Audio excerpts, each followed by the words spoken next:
નમસ્કાર દર્શક મિત્રો, ગુજરાતી 7 ન્યૂઝમાં આપનું હાર્દિક સ્વાગત છે। હું છું રીતિ પુરોહિત અને હવે જોઈશું આજના મુખ્ય સમાચાર।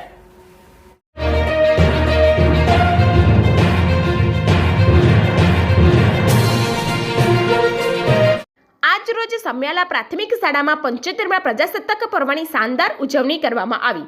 વિસ્તારથી વાત કરીએ તો વડોદરા જિલ્લામાં આવેલા સમ્યાલા પ્રાથમિક શાળામાં આજ રોજ 75મા પ્રજાસત્તાક પર્વની ઉજવણી કરવામાં આવી હતી। 75મા પ્રજાસત્તાક દિન નિમિત્તે આજે સવારે સમ્યાલા પ્રાથમિક શાળાના વિદ્યાર્થીઓ તેમજ શિક્ષક સ્ટાફ દ્વારા સમ્યાલા ગ્રામ ખાતે પ્રભાત રેલી નીકાળવામાં આવી હતી। ત્યારબાદ સૌપ્રથમ સમ્યાલા પ્રાથમિક શાળા ખાતે રાષ્ટ્રધ્વજને ફરકાવી વંદન કરી સલામી આપવામાં આવી હતી। સાથે જ રાષ્ટ્રગીત, વંદે માતરમ ગીત, ઝંડા ગીત ગાઈને કાર્યક્રમની શરૂઆત કરવામાં આવી હતી। ત્યારબાદ આવેલા મહેમાનોનું સ્વાગત પણ કરવામાં આવ્યું હતું। આ કાર્યક્રમમાં ઉપસ્થિત મહેમાનો તાલુકા સદસ્ય અશોકભાઈ, માજી તાલુકા પ્રભારી જગદીશભાઈ ઠક્કર, માજી સરપંચ નરેન્દ્રભાઈ વૈદ, સમ્યાલા ગ્રામ પંચાયતના ડેપ્યુટી સરપંચ વિજયભાઈ પટેલ, સમ્યાલા ગ્રામ પંચાયતના સભ્યશ્રીઓ, સમ્યાલા ગામના આગેવાનો, સમ્યાલા પ્રાથમિક શાળાના આચાર્ય શ્રી રફીકભાઈ મેમન, સમ્યાલા પ્રાથમિક શાળાના તમામ શિક્ષક સ્ટાફ, સમ્યાલા પ્રાથમિક શાળાના એસએમસી કમિટીના તમામ સભ્યશ્રી, ભાઈલી આરોગ્ય વિભાગ સ્ટાફ સાથે જ મોટી સંખ્યામાં ગામના લોકો ઉપસ્થિત રહ્યા હતા। સાથે જ શાળાના વિદ્યાર્થીઓ દ્વારા સુંદર મજાનું દેશભક્તિ ગીત પર ડાન્સ કરવામાં આવ્યું હતું। તો બીજી તરફ શાળાની વિદ્યાર્થીનીઓ દ્વારા અમે ગુજરાતી લહેરીલા લાલ ગીત પર સુંદર મજાનું પરફોર્મન્સ આપવામાં આવ્યું હતું। ત્યારબાદ 7 ગુજરાતી ન્યૂઝ તેમજ MS24 ન્યૂઝ સાથે સૈયદ વાહી અલીના સહયોગથી સમ્યાલા પ્રાથમિક શાળાના 1 થી 5 ધોરણના વિદ્યાર્થીઓને નિઃશુલ્ક સેવાભાવે સ્કૂલ યુનિફોર્મનું વિતરણ કરવામાં આવ્યું હતું। ત્યારબાદ કાર્યક્રમમાં રહેલા વિદ્યાર્થીઓનું ઇનામ વિતરણ કરવામાં આવ્યું હતું। તો બીજી તરફ ધોરણ 5 થી 8માં 1 થી 3 નંબરે પાસ થનાર વિદ્યાર્થીનીઓને જગદીશભાઈ ઠક્કર તરફથી ઇનામ વિતરણ કરવામાં આવ્યું હતું।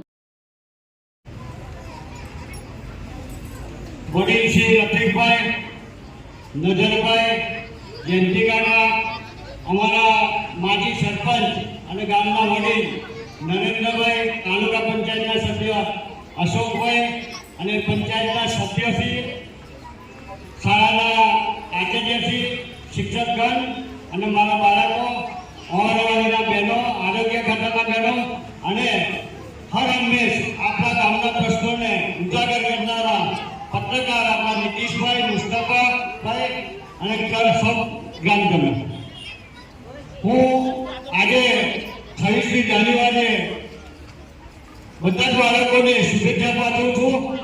તેઓ રોજ પ્રગતિ કરે। આજનું બાળક એ આવતીકાલનું ભવિષ્ય છે। સરપંચ બી બની શકે, મુખ્યમંત્રી બી બની શકે અને એક ચાલો જો વડાપ્રધાન બી બની શકે છે। એટલે આપણા બાળકો આજનું ભવિષ્ય છે। અને મેં જોયું આજે આજથી 10 વર્ષ પહેલા જ્યારે મને ભાજપમાંથી કહેવામાં આવ્યું હતું કે ગામનો જે શિક્ષિત હોય એને આપણે સત્કાર કરવાના અને સામાન્ય કિલ્લાઓને લિસ્ટ નતું મળતું, પણ અત્યારે આ 10 વર્ષમાં મેં જોયું કે આપણા ગામની પ્રગતિ થઈ રહી છે।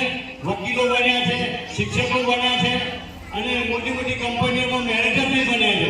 એટલે આપણા ગામની જે પ્રગતિ થઈ છે તેથી હું ખૂબ આનંદ અનુભવું છું અને આવી પ્રગતિ કાયમ માટે રહે તેવી હું શુભેચ્છા પાઠવું છું। આપણા આચાર્યશ્રી અને શિક્ષકગણ ખરેખર જે ખાનગી શાળાઓમાં શિક્ષક 10 થી 15,000ના પગારદાર હોય છે, જ્યારે આપણા પ્રાથમિક શાળામાં ઓછામાં ઓછા 60,000થી શરૂઆત થતી હોય છે। 60 થી 70,000 પગારદાર હોય છે। તો એ લોકો આપણી એટલી બધી કાળજી રાખે છે કે બાળકો જો ના આવ્યા હોય તો શિક્ષકો ઘેર બોલાવવા જાય છે અને વાલીઓને બોલાવીને કહે છે કે તમે બાળકોને નિયમિત મોકલો, કોઈ બાળક ગેરહાજર ના રહે। એટલે આટલી બધી શિક્ષકો આપણી કાળજી રાખે છે। એટલે આપણે ખરેખર સરકારી શાળાનો ઉપયોગ કરવો જોઈએ। અહીં સંસ્કાર મળશે, અહીં યોગ થાય છે, અહીં સ્વાધ્યાય ચાલે છે, દરેક જાતની પ્રવૃત્તિ, કસરતની બધી પ્રવૃત્તિઓ અહીંયા કરવામાં આવે છે। અને હવે તો પહેલા શું હતું કે 7મું ધોરણ આપણું અહીંયા હતું, 8મું ધોરણ આપણે બહાર જવાનું થાય, બિન જવાનું થાય, આપણે બાળકોને સ્કૂલે મોકલતા નતા અને અમે કન્યાઓ હોય એમને તો મોકલતા જ નતા કે આપણે એટલે બધે ચાલીને પણ જાય। પણ અત્યારે દરેક વ્યવસ્થા થઈ છે અને સરકારે 1 કિલોમીટર સુધી બાળકો હોય તો સરકારી શાળામાં 1 કિલોમીટર બાળકો માટે વાહન વ્યવસ્થા પણ કરેલ છે। એટલે મેં જૈમિની અહીંથી કેટલા કિલોમીટર થાય એ જરા મપાઈ લેજો સાહેબ। 1 કિલોમીટર નહીં થતું, કારણ કે ફાયર સ્ટેશનથી 1 કિલોમીટર નહીં થતું એટલે બંધ થઈ ગઈ વાન મૂકી દીધો.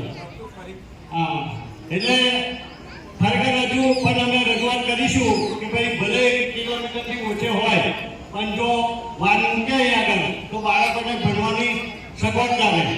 અને આજનું બાળક એ આવતીકાલનું ભવિષ્ય છે. બાળકો તમે જુઓ કેટલા ઉત્સાહથી છે અહીંયા બેઠા છે. અને મને આજે આનંદ થાય છે કે ખરેખર શાળાઓ જો આચાર્યની શિક્ષણ જો ઉત્સાહી હોય ને તો કોઈ કામ બાકી રહે નહીં. પણ આજે રફીકભાઈ આવ્યા છે, મને દોભાસાના સરપંચે કહ્યું કે અમારા શિક્ષક તમે સારા શિક્ષક લઈ ગયા છો.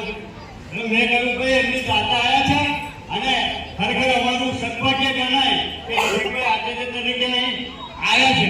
અને એમના આવ્યા પછી શાળાની એમને ચિંતા કરેલી છે.